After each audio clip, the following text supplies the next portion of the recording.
pouvoir démarrer à peu près à l'heure. C'est parfait. Voilà les œuvres de Jean de la Croix. Vous voyez, c'est pas grand-chose. Hein, quand on compare avec Saint Jean Chrysostome, vous avez une bibliothèque, Saint Augustin, une bibliothèque, Saint Thomas d'Aquin, une bibliothèque, Saint François de Sales, dont on parlait hier soir, bibliothèque. Jean de la Croix, à peine 1000 pages. Enfin, c'est du papier Bible, hein, quand même. Donc voilà. Mais là-dedans, il y a quand même un gros index analytique. Et donc, si on s'en tient simplement, voilà, ça fait un petit millier de pages pour les œuvres de Jean de la Croix. Donc, on a plus vite fait le tour, et c'est pourquoi je vais pouvoir plus facilement vous présenter ces œuvres de Jean de la Croix. Mais pour commencer, je voudrais simplement donner quelques repères chronologiques concernant la vie même de Jean de la Croix, avec quelques réflexions à ce sujet, sans reprendre toute la vie de Jean de la Croix, que, bon, pour la plupart d'entre vous, vous connaissez déjà au moins un peu. Et sinon, vous pouvez trouver des ouvrages à ce sujet. On peut mentionner La Petite Vie, la collection Les Petites Vies, La Petite Vie de Jean de la Croix par Bernard Sezé. Plus volumineux, la biographie de Chrysogonos de Rhesus, traduite en français, première édition Pierre Serrouette, deuxième édition plus récente par Sœur... tout ça aux éditions du Cerf, de toute façon. C'est la biographie la plus complète de Jean de la Croix à ce jour.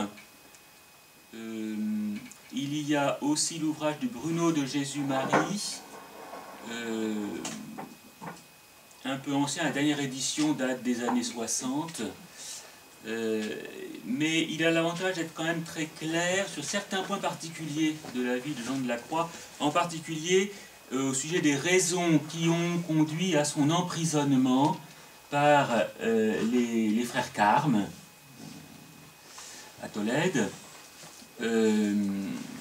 Pourquoi ceux-ci pouvaient se croire autorisés à le mettre en prison. Donc il y a un conflit extrêmement complexe où entre en relation les uns avec les autres et les uns contre les autres, Thérèse d'Avila, Jean de la Croix, le général des Carmes, le roi d'Espagne, le nonce apostolique, et puis le nonce change en cours de route, le provincial de Castille, le provincial d'Andalousie, enfin voilà, tout ce monde-là intervient, et donc la biographie de Bruno de Jésus-Marie met pas mal de clarté dans cette question obscure.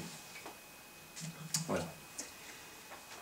Et puis vous avez l'album sur Dieu, qui est intitulé Dieu parle dans la nuit, qui est bien, qui est intéressant, et qui en plus est illustré de nombreuses photos qui nous montrent le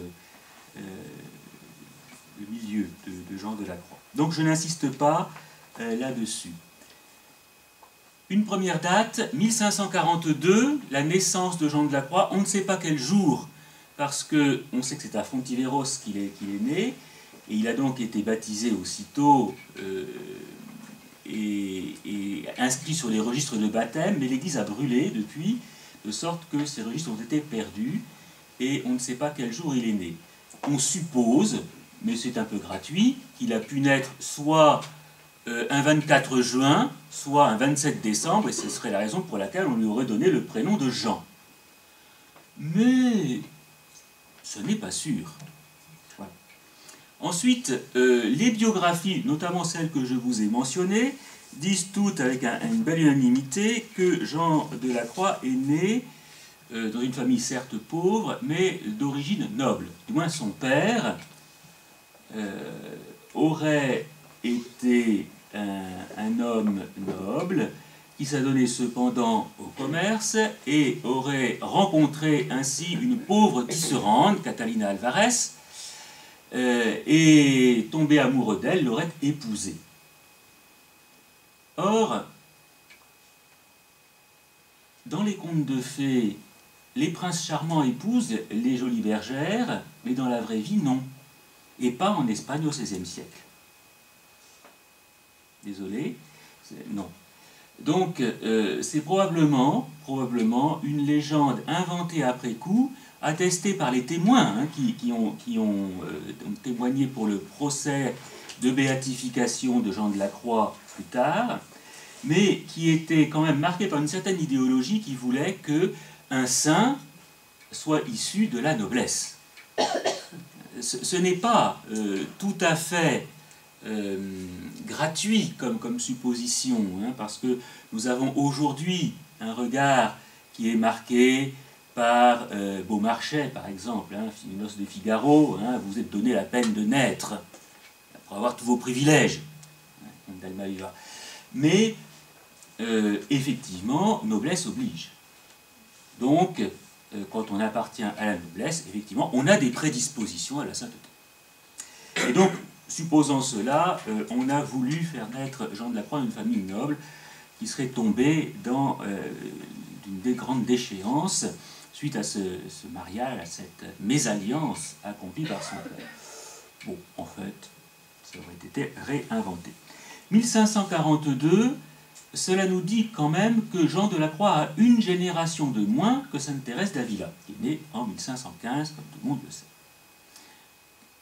Elle n'est pas très discrète dans ces dates, Thérèse d'Avila.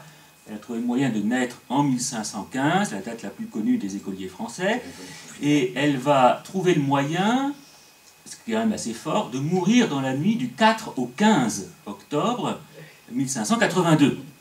Car c'est cette nuit-là qu'on est passé du calendrier julien au calendrier grégorien, en rattrapant donc les jours qui manquaient au calendrier pour qu'il corresponde mieux au mouvement de la Terre autour du Soleil.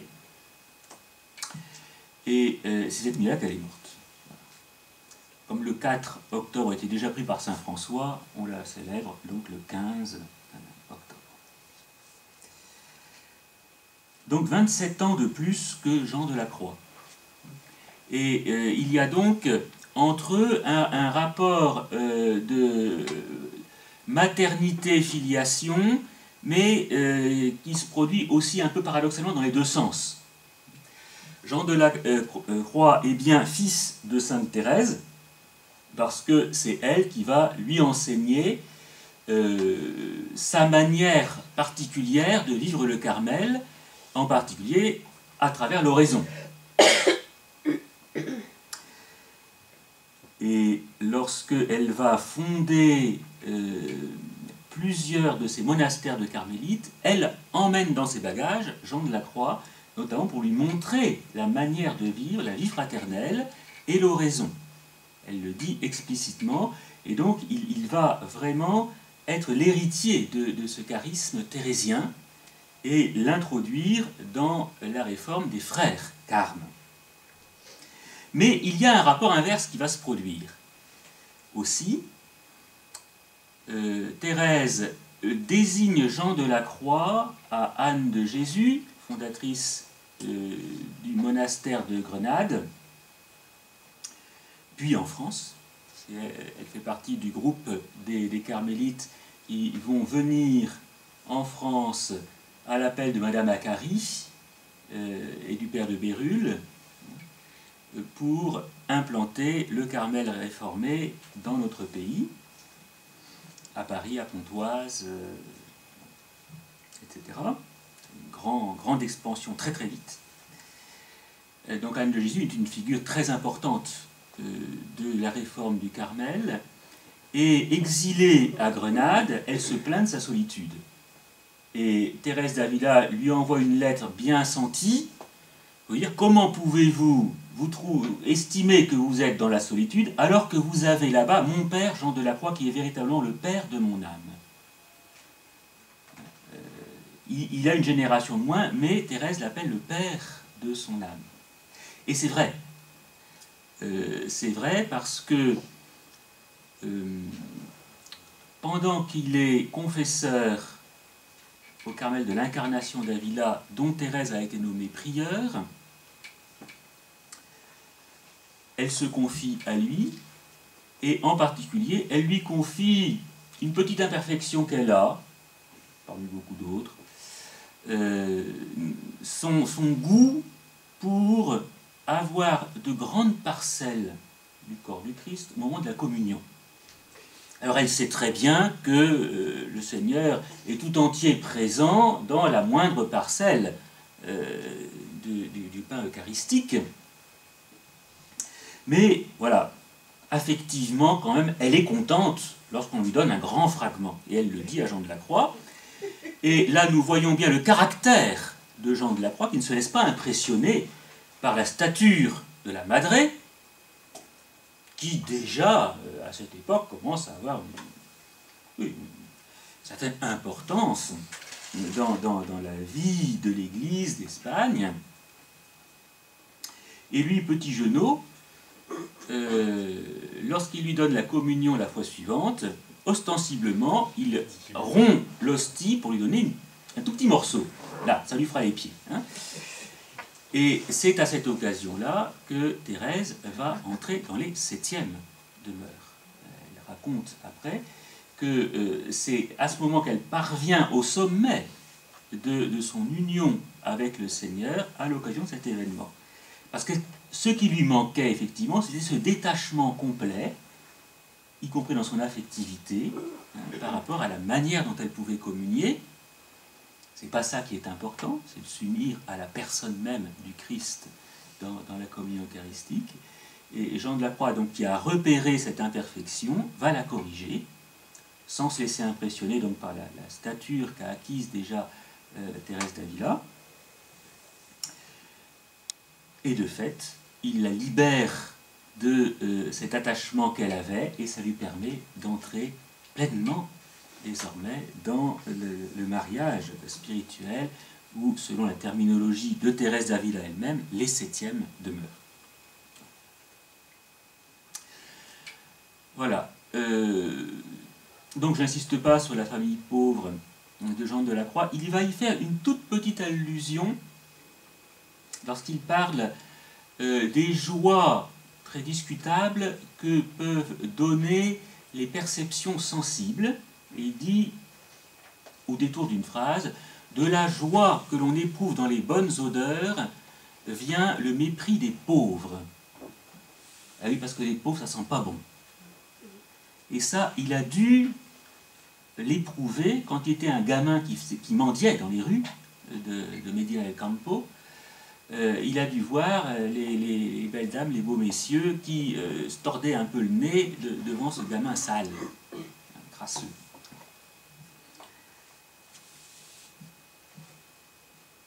Et puis il rentre au Carmel en 1564, Carmel de Medina del Campo, sous le nom de Jean de Saint-Mathias. On a prétendu bien bêtement qu'il avait recherché l'ordre le plus relâché pour pouvoir le réformer. C'est doublement idiot, parce que d'abord le Carmel n'était pas relâché, du moins en Castille. En Andalousie, c'était pas pareil. Plus de relâchement. Et en Castille, ça se passait bien. Et on le sait, parce qu'il y a eu, peu de temps après, la visite pastorale du père général des Carmes, père Rubéo de Ravenne, qui n'est pas mécontent de ce qu'il voit en Castille. Et d'autre part, parce que quelqu'un qui rentrerait dans un ordre religieux dans le but de le réformer ferait preuve d'assez peu d'humilité tout de même. Hein. Et ce n'est pas le cas de Jean de la Croix. Toutefois, assez rapidement, après avoir terminé ses études et avoir été ordonné prêtre, il ne se sent pas à l'aise au Carmel. Il recherche une plus grande intimité avec le Seigneur, et le cadre que lui offre le Carmel ne permet pas cette intimité avec le Seigneur, alors il veut rentrer à la Chartreuse. Et c'est là que va le happer Thérèse d'Avila, qui, lors de cette fameuse visite du Père Général en Espagne, à la suite du Concile de Trente, qui avait ordonné que se réforment les ordres religieux, hein, après les moments de relâchement qu'avait occasionné la Grande Peste en Europe, le grand schisme d'Occident, la guerre de 100 ans, cette fin du Moyen-Âge qui a été une période extrêmement troublée. Il a fallu réformer l'ordre religieux et le roi d'Espagne avait obtenu que ça commence par son pays à lui. Et donc on va réformer le Carmel en Espagne. Le père général arrive et lorsqu'il voit à Ávila Sainte Thérèse, il est tout content de trouver un monastère de carmélites déjà réformé, celui qu'elle vient de fonder, Saint-Joseph d'Ávila, en 1562. Thérèse n'était pas la conscience très tranquille lorsqu'elle a rencontré le général, parce qu'elle avait fait cette fondation sans vraiment lui demander son avis. Elle s'était mise sous la protection de l'évêque d'Ávila, qu'elle avait mis dans sa poche, dans Alvaro de Mendoza. Et donc, ce Carmel était sous sa juridiction, celle de l'évêque. Et donc, elle a été un petit peu dans ses petits souliers lorsqu'elle a reçu le père général, mais lui a été très satisfait. Et lui a ordonné de fonder de nouveaux Carmel. Et elle va commencer à venir les Campos, et elle songe qu'elle a besoin de pères carmes qui partagent le même esprit pour pouvoir, désormais, être les confesseurs, les accompagnateurs, voire les supérieurs des communautés qu'elle va fonder, des monastères de carmélites qu'elle va fonder, qui seront non plus sous la juridiction des évêques, mais bien sous la juridiction des pères carmes. Et donc, elle fait demander au père général de pouvoir fonder des couvents de carmes. Là, il est un peu plus réticent, mais il finit par lui accorder la fondation de deux couvents de carmes. Et donc, elle est toute contente. Elle trouve un lieu, on lui donne, d'Oruelo, et il lui reste à trouver les religieux. Alors, pour trouver les religieux, elle va voir le supérieur du couvent des Carmes de Medina del Campo, père Antoine de Heredia. Il dit, moi je suis candidat. Elle dit, vous êtes sûr, parce que vous avez quand même atteint un certain âge, pris des habitudes un peu plus confortables chez les Carmes. Vous n'en avez pas un autre sous la main? Alors il dit, si, il y a le jeune là, Jean de la Croix qui vient d'arriver, enfin Jean de Saint-Mathias, qui s'appelle Jean de Saint-Mathias, mais il veut partir pour la Chartreuse. Alors Thérèse le rencontre et lui dit, mon père, vous savez, vous serviriez beaucoup mieux la Vierge Notre-Dame en restant dans son ordre à elle, l'ordre de Notre-Dame du Mont-Carmel, mais en suivant la réforme que moi je suis en train de mettre en place. Et Jean de la Croix accepte, à condition de ne pas avoir à attendre trop longtemps. Là aussi, on repère son caractère. Et de fait, elle trouve cette maison de Duruelo et va installer le père Antoine et le père Jean de la Croix, qui a pris le nom de Jean de la Croix à cette occasion, dans cette étable de Bethléem, comme elle l'appelle, car c'est une maison extrêmement pauvre, dans une région extrêmement pauvre aussi. Et donc il s'installe là, et Jean de la Croix va être heureux de pouvoir vivre son idéal contemplatif tout en accomplissant aussi un apostolat dans la région. Car il ne faut pas croire que la très catholique Espagne soit si catholique que ça. En ville, oui, parce qu'il y a des prêtres bien formés, des religieux, jésuites, dominicains et autres, qui se chargent de donner une bonne formation au peuple de Dieu. Mais dans les campagnes, oula, c'est pas comme ça. Il y a encore beaucoup de paganisme, de gris-gris, d'observance païenne. Et donc, il y a tout un travail d'évangélisation à faire. C'est la raison pour laquelle Thérèse d'Ávila n'a pas voulu fonder ses monastères de carmélites en dehors des villes. Elle voulait que ce soit des lieux de désert. Donc ça aurait été simple de se mettre effectivement dans les lieux retirés au désert. Mais elle n'a pas voulu cela parce qu'elle craignait qu'elle n'ait pas d'aumôniers et de confesseurs capables d'assurer l'accompagnement spirituel de ses sœurs si elles étaient installées à la campagne. Et elle a fait cette expérience elle-même, puisque quand elle a été si malade, on l'a envoyée se reposer à la campagne, Et là, elle est effarée, elle a vu que le prêtre avait une maîtresse qui le retenait au moyen d'amulettes païennes, de superstitions païennes.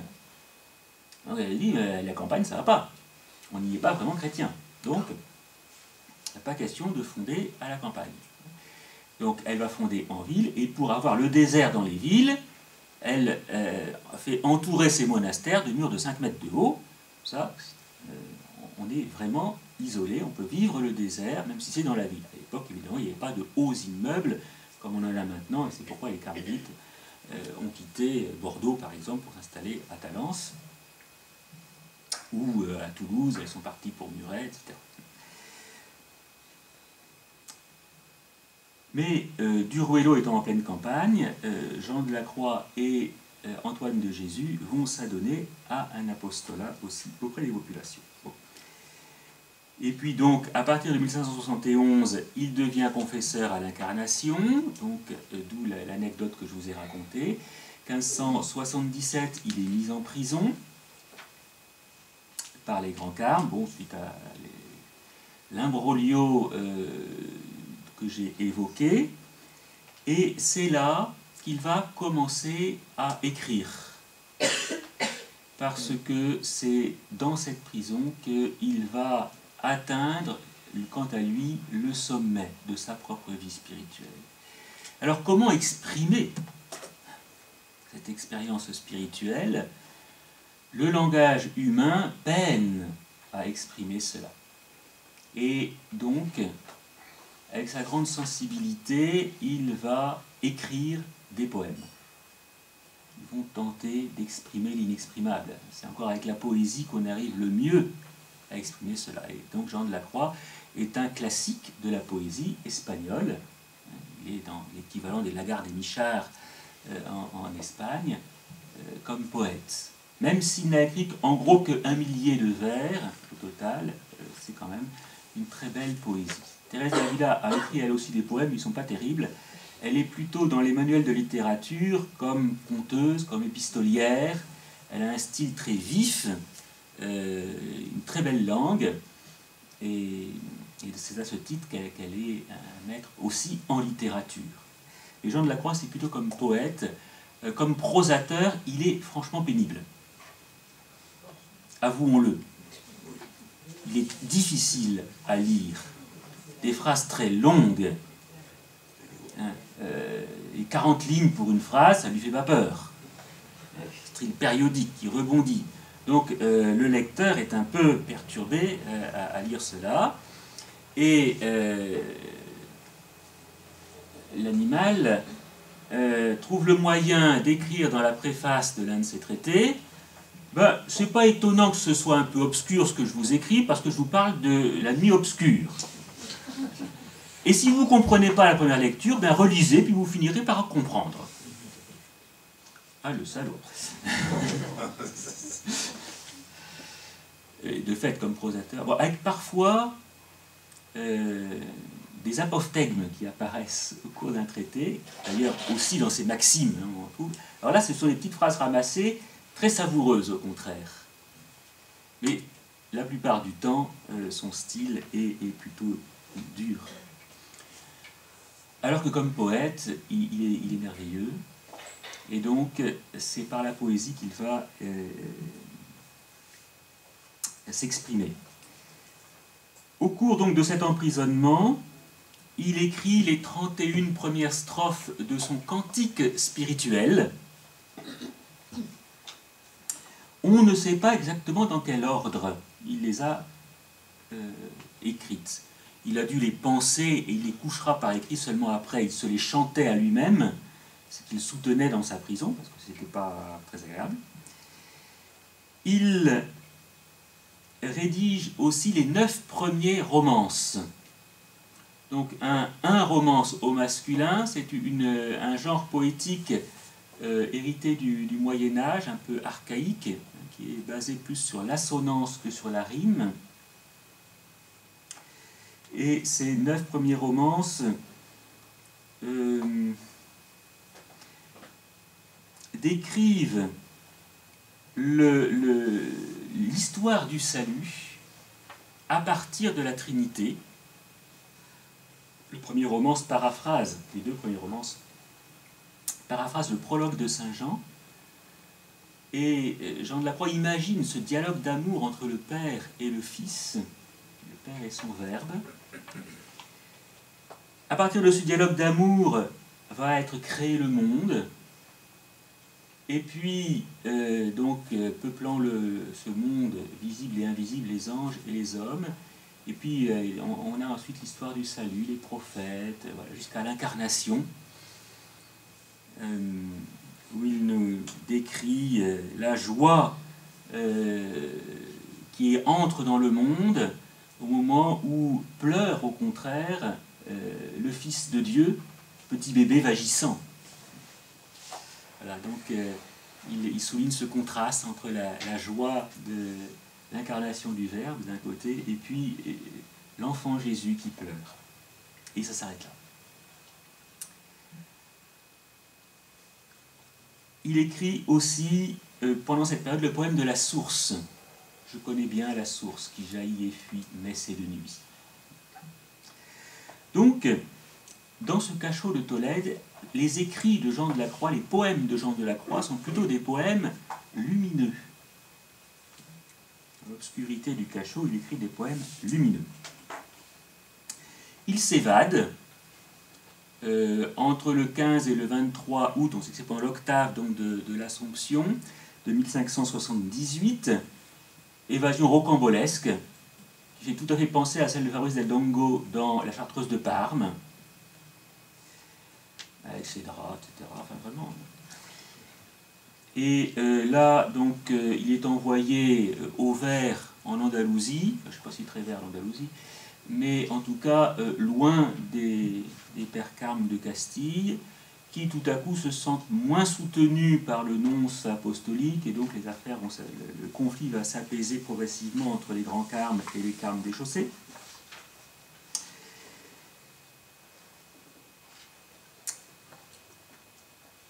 Et là, installé au Calvario, il va commencer à élaborer les matériaux pour ces 4 grands traités. En commençant, il écrit le poème de la nuit obscure, et il va commenter 2 fois ce poème dans ses 2 premiers traités, la montée du Mont Carmel, qu'on désigne souvent par la lettre S, comme Subida del Monte Carmelo en espagnol. Et deuxième traité, le traité de la nuit obscure. Donc il y a le poème de la nuit obscure, qui est commenté dans le traité de la montée du Mont Carmel et dans le traité de la nuit obscure. Voilà. Qui vont être rédigés à partir de 1579 pour la montée du Mont Carmel. Il va mettre de nombreuses années à écrire ce traité. Ce qui explique en partie son caractère touffu. Je le dis gentiment, hein. Voilà. Il a aussi, à cette époque, un travail intense de direction spirituelle, au cours desquels il laisse aux personnes qu'il dirige des petits avis, des petits billets avec juste 1 ou 2 phrases qui seront à méditer, à mettre en œuvre jusqu'à la prochaine rencontre avec lui. Et ces petits avis, ces petits billets ont été regroupés dans les maximes de Jean de la Croix. Donc, il y a 250 maximes à peu près, je crois, ont été conservées en différents traités.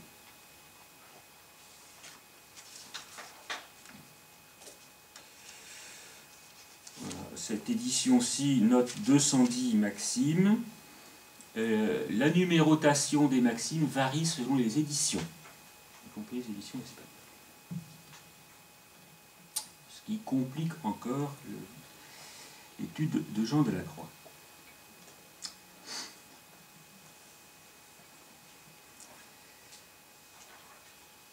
Il poursuit donc lentement la rédaction du traité de la montée du Mont Carmel et commence en même temps, à partir de 1583-1584, la rédaction du commentaire du poème Cantique spirituel. Cantique spirituel donc, dont il avait composé les strophes pendant son emprisonnement à Tolède, 1578, il en fait le commentaire à la demande de la mère Anne de Jésus, que j'ai mentionné tout à l'heure. Car, entre-temps, Anne de Jésus a compris la valeur de Jean de la Croix, elle s'est confiée à lui, et ils vont garder pendant longtemps un lien spirituel profond. C'est donc à la demande de Anne de Jésus qu'il rédige le cantique, le traité, le commentaire du cantique spirituel. Contrairement au traité de la montée du Mont Carmel, le traité du cantique spirituel est vraiment un commentaire. Et il prend les strophes l'une après l'autre et commente vers après vers son poème. Tandis que pour la montée du Mont Carmel, au début, bien sûr, il reprend la première strophe du poème qu'il veut commenter, et aussitôt, il part sur autre chose. Donc, voilà aussi quelque chose qui complique la lecture de Jean de la Croix, c'est qu'il nous indique ce qu'il va faire, et puis il prend une autre direction, et fait autre chose que ce qu'il a annoncé. Donc il y a des fausses fenêtres en architecture, l'architecture de ces traités. Et puis, puisque j'en suis à mentionner quelques difficultés de la lecture de Jean de la Croix, il faut encore ajouter son vocabulaire.